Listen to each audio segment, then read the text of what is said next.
আহমদিয়া চকবাজার, এইখানে একটা মসজিদ আছে কাদিয়ানীদের, বাইতুল বাসেত মসজিদটার নাম।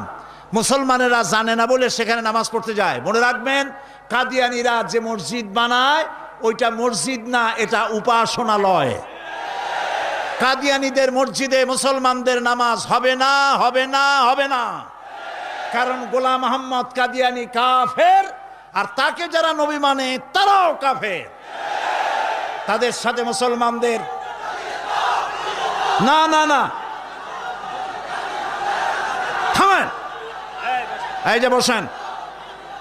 আমি কিন্তু এই গরম স্লোগান পছন্দ করি না। কি জ্বালায় পোড়াই দেবেন আপনি? জ্বালানো পোড়ানোর মধ্যে আমরা নাই। আমরা আছি, হক কথা বলি।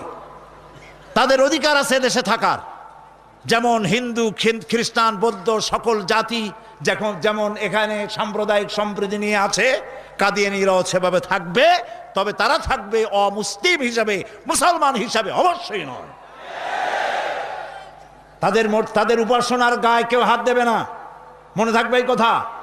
আমাদেরকে কোরআনে নিষেধ করা হয়েছে কারো মন্দির ভাঙবে না, কারো গুরুদুয়ারা, কারো গির্জা, কারো চার্চ, কারো প্যাগোডায় হাত দিবে না, ভাঙবে না, এবং কারো দেবতাকে গালি দিবে না, আমার আল্লাহ বলেছেন।